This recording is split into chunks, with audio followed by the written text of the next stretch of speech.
Halo,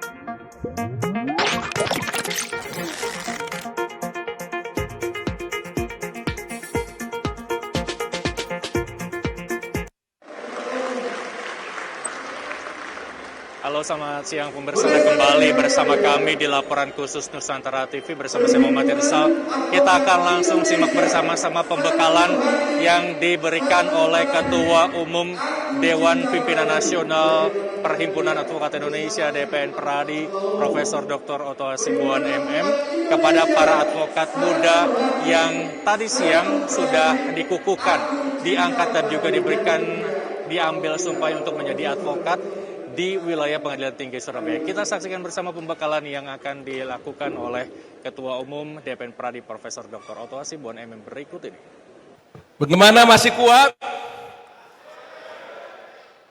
Terima kasih ya atas kesediaannya bisa hadir di tempat ini. Saya tahu ini mulai dari siang sampai sore masih tetap ada di sini. Mana ini suaranya Bojonegoro? Cabang-cabang DPC-nya sudah di belakang ya. Semua ini yang tadi yang sudah disumpah atau termasuk juga yang baru diangkat saja nih. Ini tadi sudah diangkat ya? Udah ya? Udah.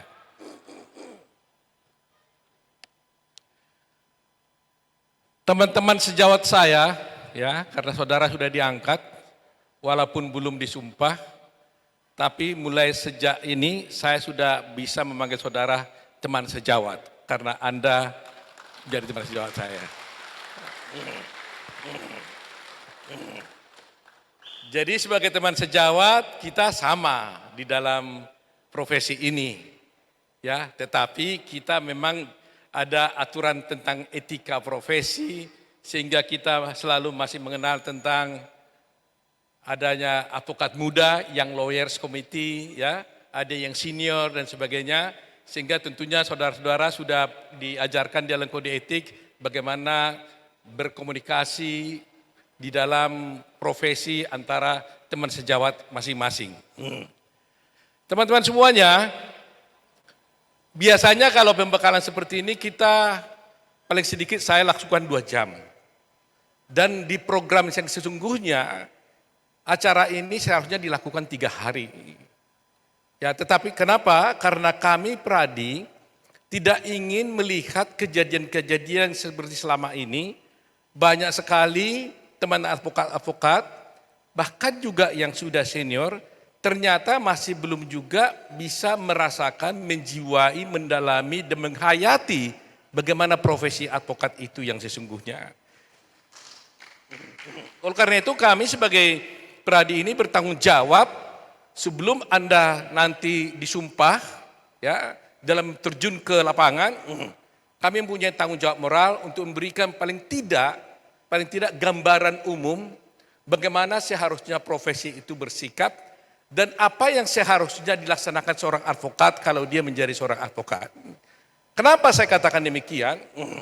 Karena banyak slogan yang sudah pernah kita dengar. Ada tentang single bar, tapi saya tidak yakin juga bahwa semua advokat memahami tentang apa yang dimaksud dengan single bar itu sendiri. Sehingga kalau Anda tidak mengerti tentang single bar, Anda tidak akan mungkin bisa memperjuangkan tentang single bar itu. Itu yang pertama. Kedua, banyak yang saya temukan selama ini, advokat itu, calon advokat, kemudian menjadi advokat, dia menjadi advokat itu hanya karena dia terlirik dengan Lamborghini, dengan Ferrari, dengan cewek-cewek cantik kiri kanan. Siapa yang pengen jadi advokat gara-gara tergiur dengan Lamborghini? Coba angkat tangan. Yang benar. Punya cincin macam-macam gitu loh. Hah? Kemarin saya di Bali pembekalan, ada loh yang tunjuk tangan. Jangan malu-malu. Yang di sini gimana? Hah? Yang benar loh. Aku juga pengen Lamborghini loh. Hah? Dan sungguh ada yang tertarik seperti itu. Dan mungkin saya yakin juga di antara kalian Sebenarnya ada, cuma malu-malu kali gitu ya. Ya. Nah, oleh karena itu saya mulai dulu pertama dari sini. Nanti kita bicara tentang silbar. Jadi advokat kaya itu boleh nggak? Boleh. Perlu nggak jadi kaya? Perlu. Tapi apakah cita-cita jadi advokat itu harus kaya? Tidak. Apa dong cita-cita advokat itu? Ada yang mau katakan? Satu aja. Oke, silakan satu. Kasih mic-nya dulu sama dia. Ada mic kita? Kalau enggak coba ke sini aja, ke depan aja. Kamu jadi advokat nih. Anggap aja ini mimbar pengadilan nih. Oh, itu di sana saja.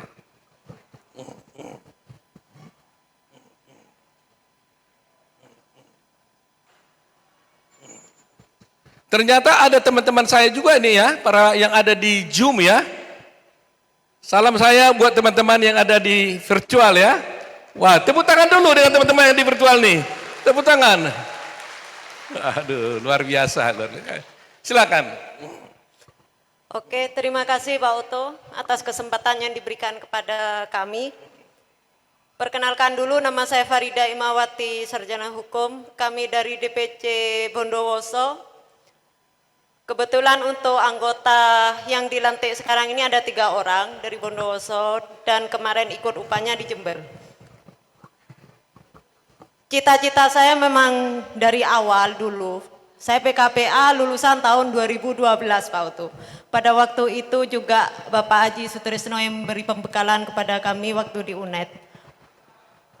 Yang pertama, karena saya sangat miris dengan keadaan hukum terutama di Indonesia sekarang. Kenapa saya katakan sangat miris? Yaitu dengan adanya banyak permasalahan, terutama di kota kami. Saya tidak akan menceritakan kota tetangga yang lain, saya menceritakan di kota kami sendiri. Banyak sekali orang-orang yang mengalami suatu musibah. Saya katakan musibah karena dia memang tidak tahu tentang hukum. Banyak dipermainkan oleh orang-orang atau oknum yang mengaku-ngaku sebagai advokat. Di antaranya yaitu seperti LSM atau wartawan. Dari situlah hati kami itu tergugah. Sehingga kami mau tidak mau, saya harus berjuang untuk membantu orang-orang yang benar-benar mencari suatu keadilan di sana. Mereka, kalau Pak Oto tahu sendiri nanti di lapangan, begitu mirisnya orang sudah tertimpa tangga, masih diinjak lagi. Jadi nanti kalau jadi advokat mau jadi di pro bono ini ya? Siap. Mau jadi pro bono ya? Siap. Ya, Siap, tepuk tangan Pak Oto. dulu buat dia ini dia, luar biasa. Silakan. Terima kasih. Loh, jadi bayangkan ada orang jadi advokat ini justru membantu orang yang tertimpa tangga katanya ya. Jadi ini harus dicontoh nih. Setuju nggak dengan idenya tadi? Setuju ya? Jadi teman-teman semuanya, ada paradigma memang yang keliru bagi calon-calon advokat yang kemudian menjadi advokat. Sekarang ini mau menjadi advokat, betul-betul saya katakan itu banyak yang tergiur karena Lamborghini itu. Kalau hanya Lamborghini mungkin gak ada masalah. Ada perempuan kiri kanan dipertontonkan dan sebagainya. Padahal katanya advokat itu adalah profesi yang nobel. Ya kan? Terhormat dan sebagainya. Nah, saya hanya karena waktu kita agak panjang, saya bicara tentang paradigma. Bahwa seorang advokat itu tidak dilarang dan tidak ada masalah menjadi kaya. Mendapatkan uang dan sebagainya itu adalah halal, tidak ada yang salah.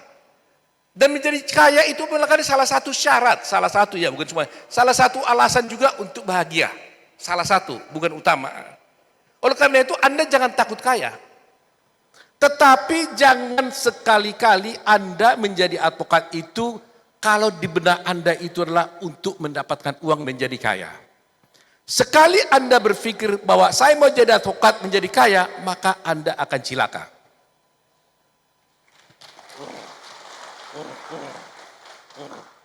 Kenapa saya katakan demikian? Karena ketika Anda itu berpikir tentang aku jadi advokat, membela klien, uang di pikiran Anda, maka Anda berpotensi untuk menghalalkan segala cara untuk mendapatkan uang itu. Dan ini berbahaya. Bayangkan Anda bertemu dengan klien seperti ini, di pikiran Anda ada uang dan sebagainya. Anda tidak berpikir bagaimana memberikan legal services, pelayanan hukum kepada klien Anda. Padahal, harta, uang, Lamborghini, itu semua adalah konsekuensi logis daripada legal service, pelayanan hukum yang Anda berikan kepada klien Anda.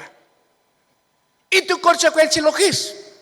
Kalau Anda memberikan pelayanan hukum yang baik, Anda pinter, Anda jujur, berprestasi, Anda berikan itu sebagai pelayanan Anda kepada klien Anda, maka tentunya Anda layak mendapat penghargaan daripada pelayanan Anda itu. Iya kan? Tapi kalau Anda tidak memberikan pelayanan yang baik, Anda juga tidak berhak untuk mendapatkan pelayanan itu. Oleh karena itu, yang terpenting bagi Anda adalah Anda harus meningkatkan kualitas diri Anda sebagai advokat. Anda harus pinter, punya kompetensi. Supaya apa? Supaya ada yang Anda berikan kepada klien Anda. Semakin tinggi kualitas Anda, semakin Anda menjadi pinter, maka begitu juga lah kenaikan rating, harga, price, legal fees, honorarium yang diberikan klien kepada Anda. Itu berjalan bersama-sama. Ilmu Anda 10, Anda dibayar 10. Ilmu Anda 20, Anda dibayar 20. Ilmu Anda 30, Anda dibayar 30. Itu sama berjalannya. Jadi jangan Anda berharap ilmu Anda 10, Anda berharap dapat 30. Anda iri melihat teman Anda. Kalau Anda 10 ilmunya, Anda pengen 50, itu pastinya pasti berpotensi Anda mau merampok, menipu klien. Tapi kalau dengan jujur, nggak bisa. Itu yang pertama. Tetapi yang kedua, meskipun Anda pinter, ilmumu banyak, tetapi kalau Anda tidak jujur, jangan harap Anda dipercaya oleh klien Anda. Mereka mengatakan, oh Pak Oto itu luar biasa pinternya. Tapi hati-hati sama Pak Oto. Jangan kasih perkara sama dia. Anda ditipu nanti. Kita punya harta 10 mau dituntut, jangankan yang dapat jadi 10, hilang lagi 20 katanya. Itu kasih perkara sama Pak Oto. Tapi sebaliknya kalau Anda umpamanya tidak jujur, tapi pintar. Anda umpamanya jujur, tapi tidak pintar. Ya, sebaliknya tadi ya. Begitu juga. Oh Pak Oto itu jujur tenan loh. Jujur tenan itu. Tapi jangan jadi pengacaranya. Ya kan? Karena apa? Karena memang dia pintar, tapi jujur. Jadi teman aja dia. Karena dia jujur, jadi teman aja. Tapi jangan kasih perkara karena dia tidak pintar. Jadi yang selalu saya katakan di mana-mana ini, basic dari seorang advokat, Anda harus pintar, ilmu Anda harus tinggi, tapi sekaligus Anda juga harus jujur.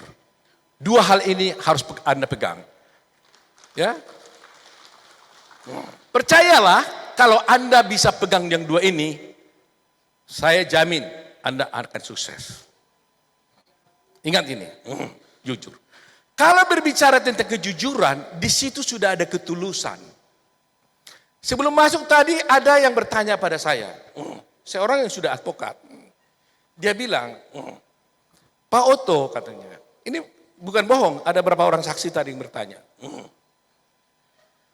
Bagaimana caranya Pak Oto katanya? Pak Oto ini kan akademisi. Ya, ngajar. kesibukannya luar biasa. Kemudian Anda advokat, praktisi, menangani perkara banyak. Tapi Anda menjadi ketua umum Pradi. Bayangin seperti tadi lihat ini, kita punya 160 cabang.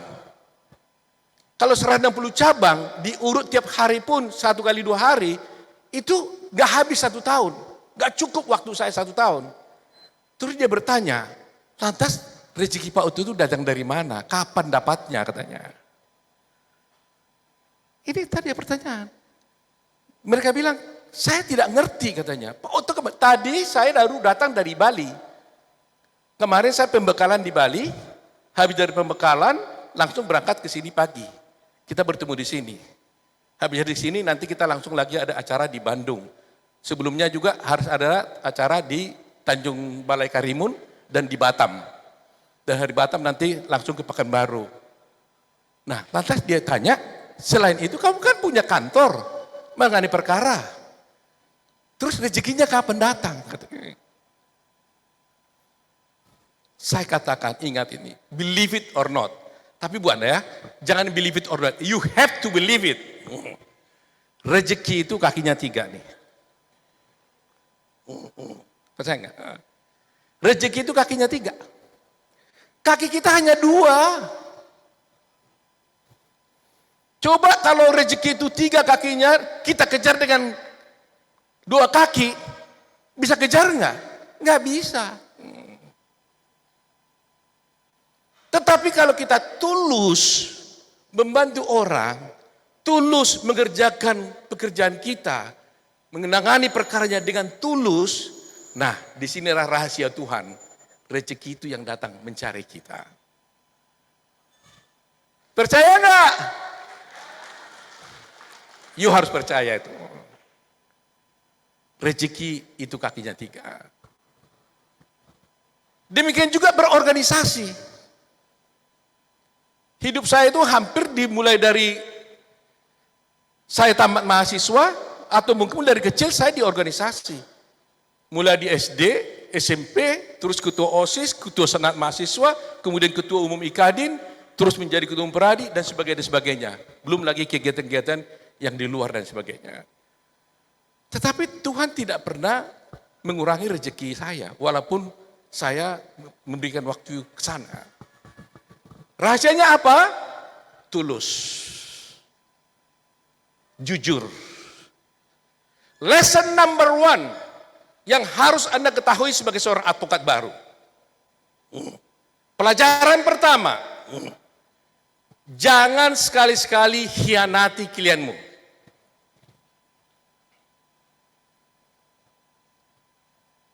Jangan sekali-sekali hianati klienmu. Dan inilah merupakan suatu profesi yang nobel itu. Itulah profesi yang primus inter pares. Advokat itu adalah primus inter pares. The best among the best. Yang terbaik di antara yang terbaik. Coba bayangkan kalau Anda mengkhianati klienmu, itu Anda orang-orang yang paling dihukum berat di dalam kode etik itu. Coba, advokat sendiri kan diberikan janji, sumpah, kewajiban. Tidak boleh membuka rahasia kliennya. Iya kan? Di dalam KUHP disebutkan, barang siapa membuka rahasia seseorang di mana dia wajib untuk menyimpan rahasia itu, dikenai pidana. Kemudian Anda mengkhianati klien Anda. Coba bayangkan, hari ini Anda duduk di sini. Kemarin tidak ada yang datang interview kepada Anda karena Anda belum advokat. Pulang Anda ke rumah nanti, besok Anda bikin plang advokat. Orang sudah datang ke kantor Anda untuk meminta advis hukum kepada Anda. Lantas kenapa mereka percaya kepada Anda? Mengapa klien saya percaya pada Otto Hasibuan? Apa karena Otto Hasibuan? No. Pertama kalinya karena saya advokat. Kemudian baru saya Otto Hasibuan. Kalau ada Otto Hasibuan tapi tidak ada advokatnya, Nggak ada yang datang pada saya minta konsultasi hukum. Jadi besok orang datang pada Anda, itu adalah karena ada Anda advokat. Nah, lantas karena Anda advokat, klien itu langsung percaya kepada Anda. Dia tidak ada yang aling-aling. Segala persoalan hidupnya diceritakan kepada Anda. Kalau kasus perceraian, dia bercerita tentang bagaimana hubungan keluarga, hubungan seksnya, diceritakan kepada Anda. Saya mau bertanya, siapa kita? Dia mau menceritakan semuanya itu kepada kita. Dalam suatu perkara kepailitan, dengan selembar surat kuasa, 1 triliun umpamanya kasus dia, hartanya, mau dipelitkan orang lain. Hanya dengan selembar surat kuasa, dia berikan kepercayaan kepada kita. Nasibnya dipercayakan kepada kita dengan selembar surat kuasa saja. Siapa kita? Lantas kalau sudah demikian halnya, masih Anda pantas untuk khianati dia? Jangan sekali-sekali lakukan itu. Itu selalu saya katakan lesson number 1. Pelajaran pertama, tidak boleh mengkhianati klien.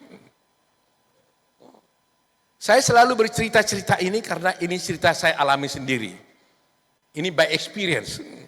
Ketika saya baru menjadi advokat, 1-2 tahun kali waktu itu, 1-2 tahun, saya menangani suatu perkara perceraian.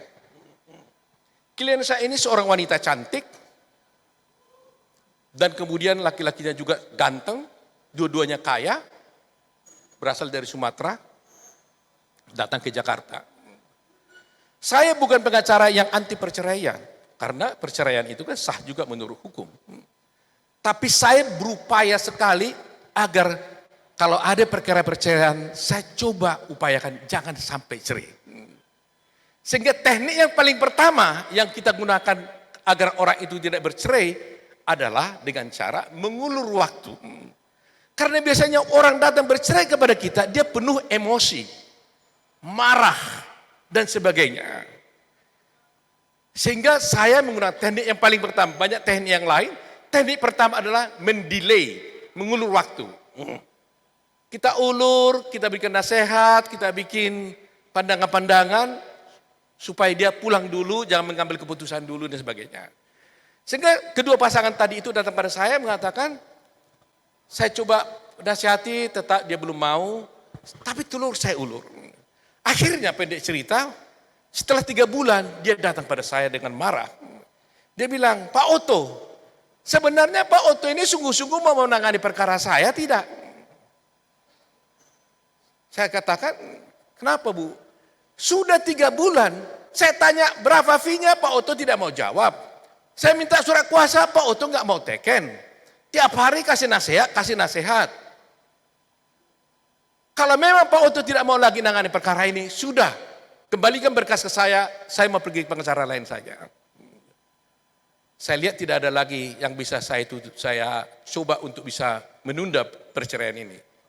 Akhirnya saya bilang, sorry Ibu, sungguh-sungguh memang saya tidak lalai, saya tidak melantarkan Ibu, tapi sungguh-sungguh saya sengaja menunda-nunda ini. Dia marah, kenapa?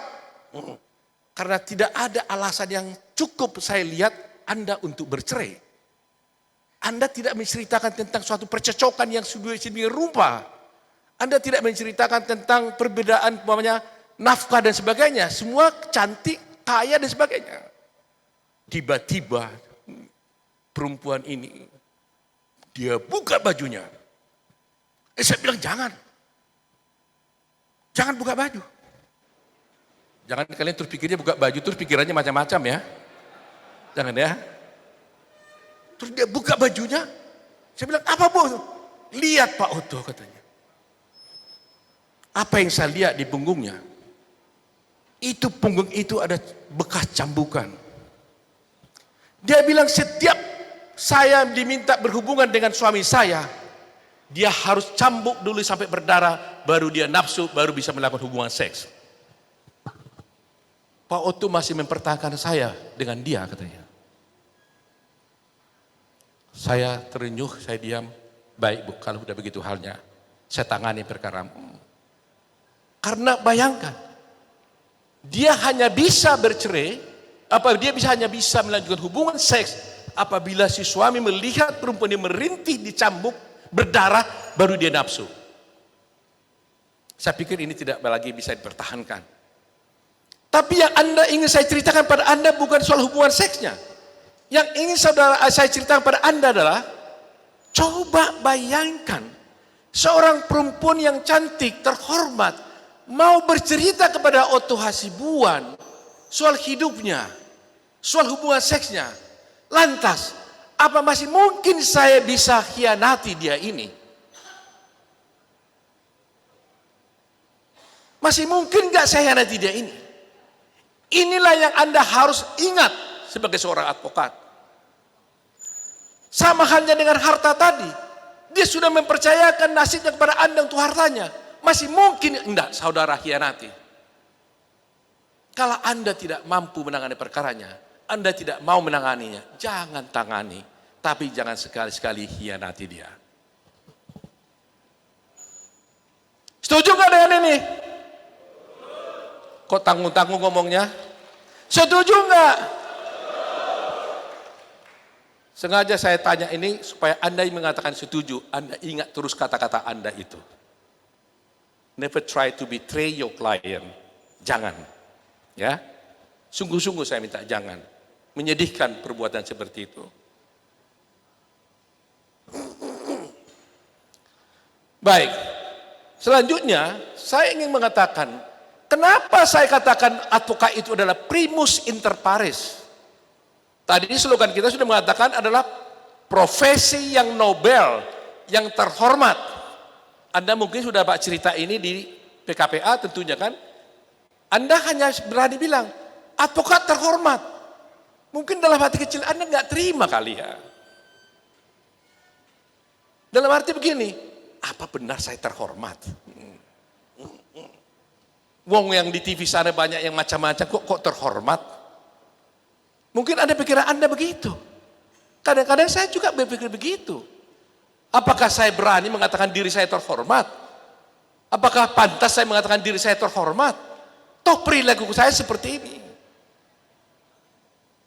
Tapi yang ingin saya sampaikan pada Anda, memang profesi itu sendiri adalah terhormat. Kalau ada perilaku Anda atau orang lain yang tidak hormat, itu adalah oknum yang tidak terhormat. Tetapi profesi itu sendiri adalah sungguh-sungguh terhormat. Oleh karena itu Anda harus mengetahui bagaimana asal usulnya, kenapa kita disebut sebagai terhormat. Itu dimulai di zaman Romawi kuno. Di zaman waktu, bukan Romawi kuno, zaman Romawi, pada waktu itu di Romawi ada republik. Seorang terkenal bernama Cicero. Anda pasti tahu tokoh Cicero, seorang filsuf, seorang senator, seorang politikus yang sangat luar biasa, tapi sekaligus dia juga adalah seorang preator. Preator ini adalah advokat yang dulu disebut sebagai preator, tapi sekarang disebut sebagai advokat. Zaman dulu itu mereka itu ketika mau membela undang-undang dasar, membela konstitusi, melawan diktator. Karena seorang diktator, kalau raja diktator, pasti dia melanggar konstitusi kan? Makanya dia diktator. Yang muncul melakukan pembelaan itu adalah para preator-preator ini. Dan mereka itu melakukan pembelaan itu bukan karena dibayar. Tapi by nature dia datang sendiri melakukan pembelaan itu. Itu sebabnya advokat disebut juga sebagai seorang the guardian of constitution. Pengawal konstitusi. Itu sebabnya. Oleh karena itu masyarakat melihat betapa mulianya profesi ini. Dia berani melawan raja yang diktator. Preator ini, advokat ini bisa ditangkap, bisa dibunuh. Nggak dapat penghargaan, nggak dapat uang, tapi berani membela demi kepentingan rakyat. Rumah digusur, rakyat ditindas, yang bela para preator, para advokat itu. Bukan dibayar. akhirnya masyarakat mengatakan, memang profesi advokat ini, profesi preator ini betul-betul nobel, betul-betul terhormat. Makanya dia mengatakan profesi advokat itu adalah profesi yang terhormat. Dan itu sebabnya pula kita tidak menyebut kita mendapatkan fee, bayaran, upah dan sebagainya. Di kode etik kita disebutkan bahwa kita advokat berhak mendapatkan honorarium, penghargaan, honor, berasal kata honor atau honoris. Itu. Memang saya tidak bisa lagi mengatakan bahwa apakah kehormatan seperti itu bisa diterapkan di zaman sekarang ini. Di zaman profesi advokat sudah kadang-kadang sudah menjadi industri dan sebagainya. Kadang-kadang kalau saya bicara begini, saya merasa kadang-kadang apakah saya Oto Hasibuan ini mimpi? Ngomong kepada orang ini padahal dunianya sudah beda. Kok ceritanya ke zaman dulu? Sekarang ini kan mestinya kan mengajarinya kan bagaimana cari duit. Jadi orang profesi advokat yang luar biasa, international lawyers, arbitration dan sebagainya. Tetapi saya tetap percaya. Saya tidak mengatakan Anda menjadi kolot. Anda tetap bisa maju menjadi lawyer internasional dan sebagainya. Tetapi apa yang saya katakan ini tetap Anda bisa terapkan ketika Anda pun menjadi international lawyers. Saya juga menangani perkara di luar negeri banyak.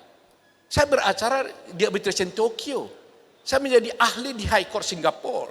Saya menjadi ahli juga di Singapore Arbitration Center. Di mana-mana. Tapi saya ingat tetap petua ini.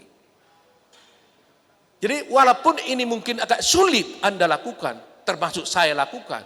Tetapi paling tidak dengan saya menyampaikan ini, Anda punya bekal. Makanya disebutkan ini pembekalan. Anda punya bekal yang Anda pegang ketika Anda menjadi advokat. Mudah-mudahan bekal ini Anda tetap ingat ketika Anda menjadi seorang advokat. Itu utamanya.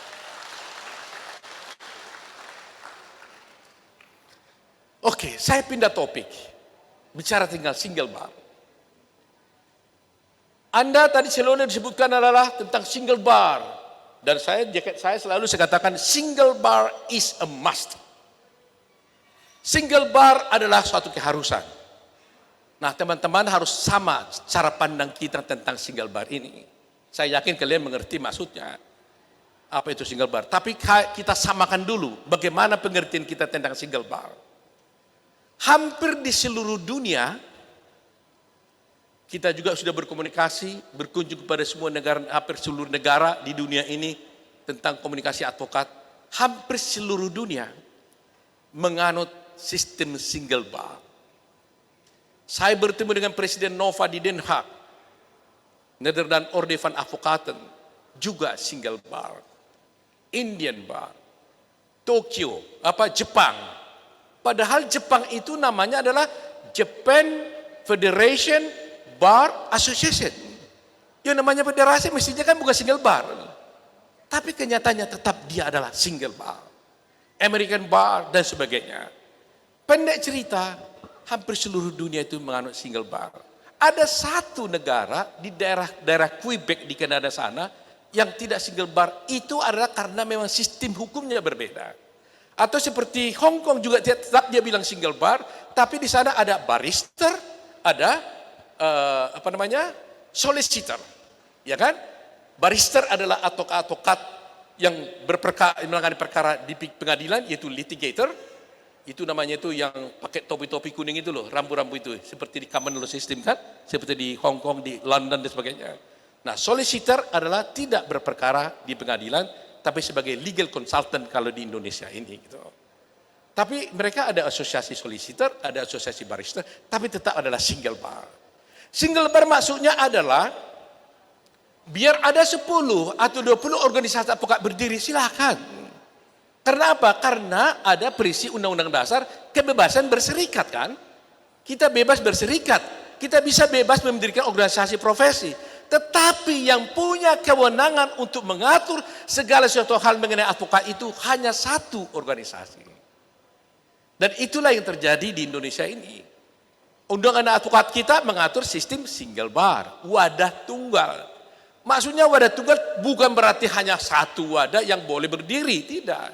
Tapi dari seluruh wadah-wadah advokat, organisasi advokat yang ada satu yang diberikan kewenangan oleh negara melalui undang-undang advokat mengatur segala suatu hal tentang advokat itu. Termasuk saya sesungguhnya, kalau tidak ada undang-undang advokat yang memberikan kewenangan pada saya tidak berani mengangkat Anda sebagai advokat. Menurut saya, kalau ada orang, organisasi lain mengangkat seorang advokat tanpa kewenangan diberikan undang-undang, itu perbuatan pidana sesungguhnya. Bagaimana saya bisa mengangkat Anda seorang penegak hukum tanpa kewenangan yang diberikan undang-undang? Anda ini penegak hukum.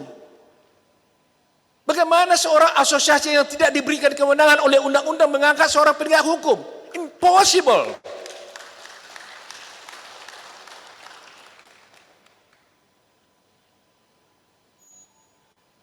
Oleh karena itu, Anda pahami, satu kewenangan. Dia punya, oleh karena itu Peradi memiliki 8 kewenangan sebagai lambang yang ada di sini. Kalau Anda lihat ini garis ini, Anda harus tahu nih. Jangan sampai tidak mengerti apa arti lambang ini. Lambang ini adalah ada garis-garis ke bawah itu, berakar ke bawah. Itu ada 8. 8 itu menggambarkan ada 8 kewenangan yang dimiliki oleh organisasi yang namanya Peradi. Pertama kewenangan itu adalah mengangkat advokat, termasuk Anda ini. Itu kewenangan yang diberikan undang-undang kepada Peradi. Menguji advokat. Melakukan pendidikan profesi advokat. Mengawasi advokat.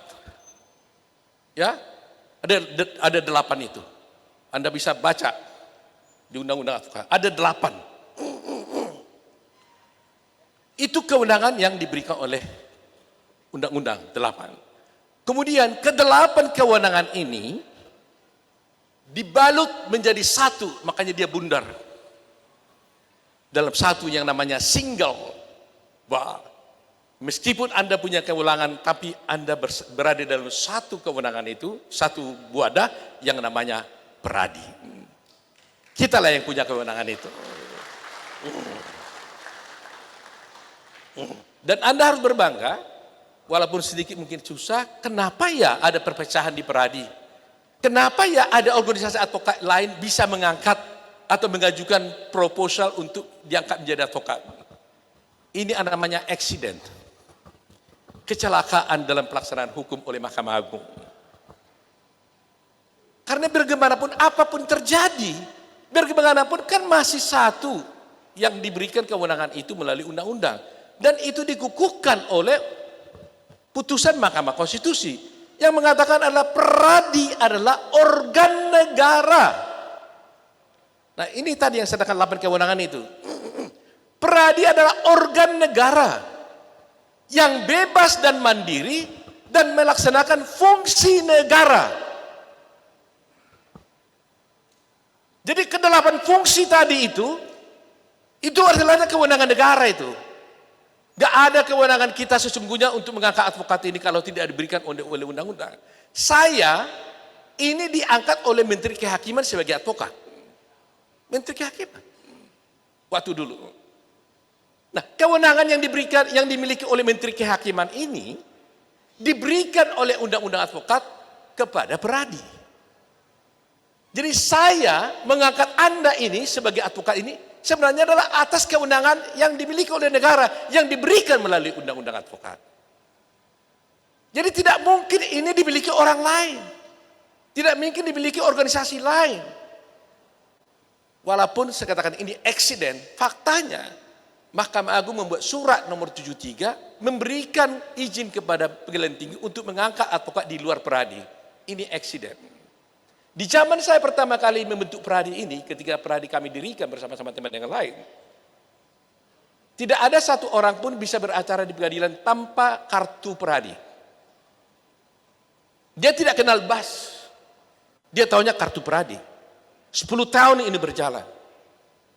Ada dulu yang ribut-ribut, KAI menggugat ke Mahkamah Agung. Ketua Mahkamah Agung pada waktu itu adalah Profesor Bagirmanan, kemudian juga Pak Haripin Tumpak tetap mengatakan tidak, hanya Peradi. Tapi di zaman Hatta Ali ini longgarkan. Nah kemudian di zaman Pak Sri sekarang ini juga masih belum diperbaiki. Walaupun saya harus juga kadang-kadang bisa menerima juga, walaupun berat. Karena ada perpecahan memang di tubuh Peradi. Sehingga pertanyaannya, kalau tidak, siapa di antara yang tiga ini yang mengangkat? Itulah pertanyaannya. Tapi kita harus bersyukur pada Tuhan. Karena berapa waktu yang lalu sudah ada putusan Mahkamah Agung yang menyatakan bahwa Peradi kita ini adalah Peradi yang sah.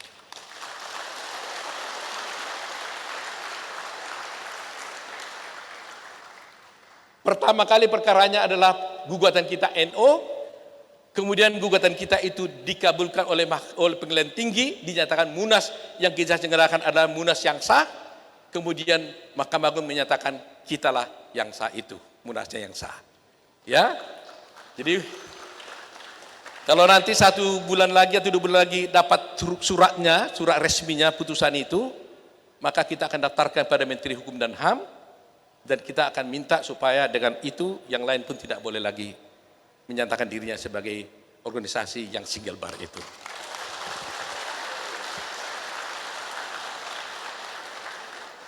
Masih ada waktu? Panitia? Masih lanjut nih? Masih mau? Baik, jadi itu satu hal yang membanggakan kita yang harus tetap kita perjuangkan ya, kita harus perjuangkan. Yo, karena itu teman-teman, mungkin saya lebih baik mungkin dengan apa yang saya paparkan barusan ini ingin mendapatkan masukan dari teman-teman, pertanyaan-pertanyaan kita tanya jawab saja. Ya, dari situ nanti kita akan kembangkan. Sekarang saya mau tanya, ada yang mau bertanya tidak? Whatever you want, mau tanya apa saja, ada? Yang di sini, ada yang mau bertanya? Oh, ada di sana yang bertanya katanya. Silakan. Nah, ayo. Saya takut kalian tadi bosan, tidak ya? Silakan kasih mic-nya dulu. Atau di sana, ini saja. Ini.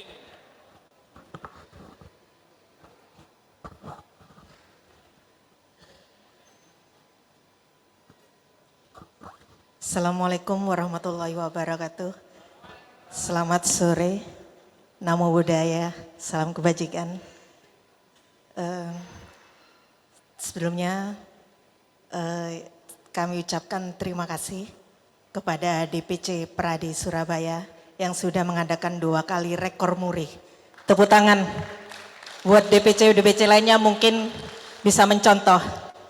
Perkenalkan, saya Eni Setiawati dari DPC Banyuwangi yang kebetulan hari ini membawa 17 orang. Kalau dibawa semua nggak cukup, kebetulan lawyer-lawyer Banyuwangi sangat sibuk sekali.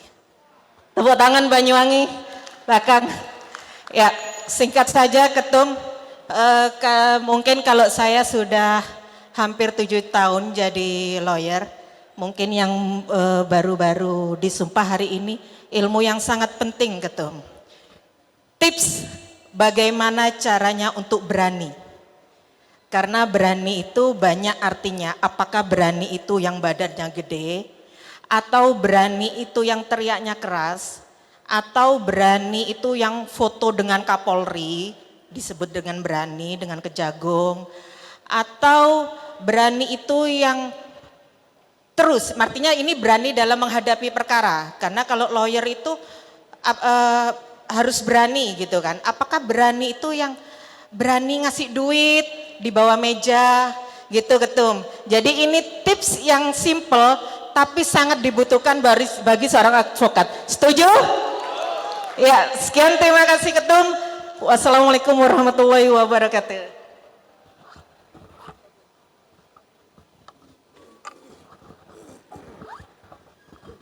Saya berkali-kali mengikuti suatu conference atau pertemuan internasional, gak pernah ada yang bertanya seperti itu.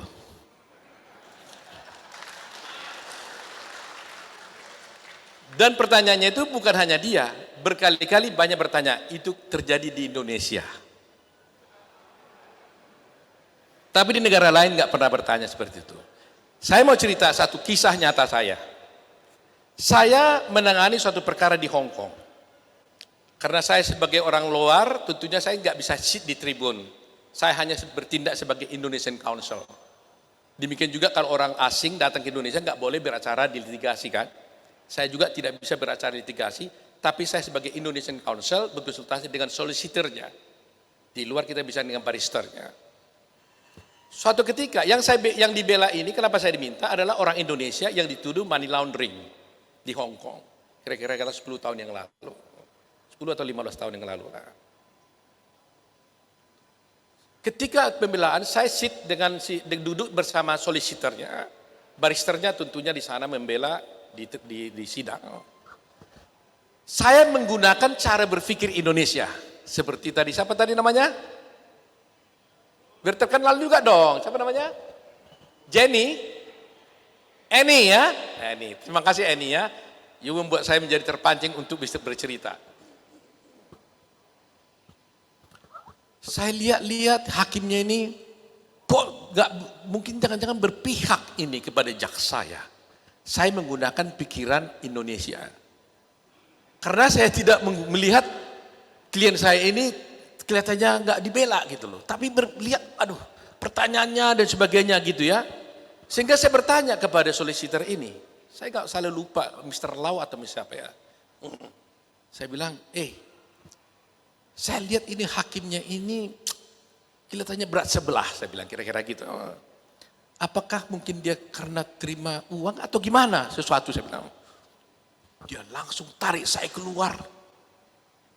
Dia bilang, Mr. Otto, jangankan ngomong seperti itu katanya. Berpikir saja kami tidak berani untuk seperti itu katanya. Can you imagine?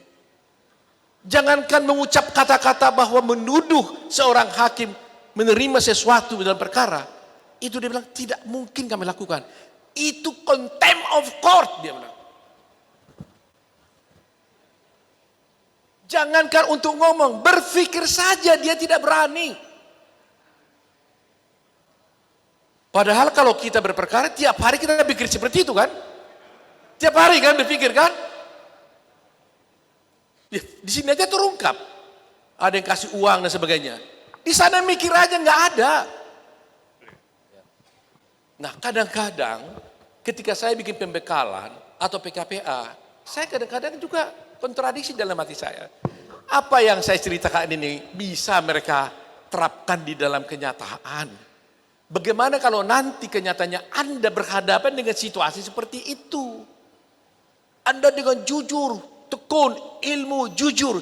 Tiba-tiba tanya pada umpamanya pengadilan. Pak, ini benar nggak saya? Benar. Kalau gitu klien saya harus bebas tuh. Iya. Terus kenapa Bapak nggak bebaskan? Uangnya mana katanya. Itu adalah problematik yang Anda akan berpotensi Anda alami. Saya nyatakan sekarang. Sulit bagi saya untuk menyampaikan itu sesungguhnya. Tapi potensi itu akan Anda alami. Oleh karena itu harus ada satu sesi lagi kita bicara tentang ini. Ya, satu sesi lagi karena bagaimana menghadapi situasi seperti itu. Saya kasih gambaran yang paling sulit menjadi renungan pada Anda. Kalau menyatakan hitam jadi putih, yang benar kasih uang pada pengadilan supaya salah, atau yang salah jadi benar, itu salah nggak? Kasih uang supaya hakim mengatakan ini jadi hitam, yang putih jadi hitam, yang hitam jadi putih. Salah nggak? Kok nggak berani bilang itu salah sih ya? Salah. Saya mau tanya. Perkaranya ini klaim itu benar. Kita tanya pengadilannya, benar nggak Pak Hakim? Benar. Nggak salah klien saya? Enggak. Tapi harus kasih uang supaya dinyatakan benar. Salah nggak itu? Pikir baik-baik. Klien Anda ini benar, tidak salah. Tapi kalau tidak dikasih uang, jadi salah. Jadi terpaksa Anda kasih uang. Anda salah nggak? Salah. Saya punya pengalaman menjadi hutang profesi. Gara-gara kata-kata saya bilang salah, 2 klien saya dihukum 20 tahun.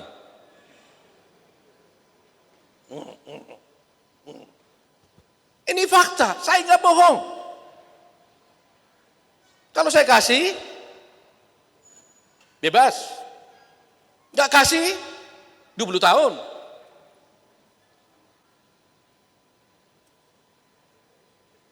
Nah pertanyaannya salah nggak? Sekarang saya tanya lagi, salah nggak? Halo? Hah? Loh, kok nggak, sekarang kok berubah? Ya, 20 tahun. Nah, itulah yang harus Anda renungkan, dibawa pulang. Kalau menghadapi seperti itu, seharusnya saya berdoa kemana? Lalu karena itu, kalau Anda mengalami kesulitan seperti itu, berdoalah Anda. Ya, oke, terima kasih ya, terima kasih. Karena kita masih ada acara lagi. Sampai jumpa kawan-kawan semuanya ya. Baik. Ya. Oh, saya dapat berita pembekalan ini jumlahnya 1.556. Pecah rekor kita. Rekor muri terpecahkan berarti. Tapi nanti yang menyatakan itu harus muri, bukan saya. Jadi terima kasih semua ya. Sampai jumpa. Kita bisa bertemu kapan-kapan. Dan saya doakan kalian semua menjadi sukses. Ya, pengacara yang sukses di mana-mana pun sekalian. Salam buat kalian, salam buat seluruh keluarga ya. Terima kasih. Terima kasih.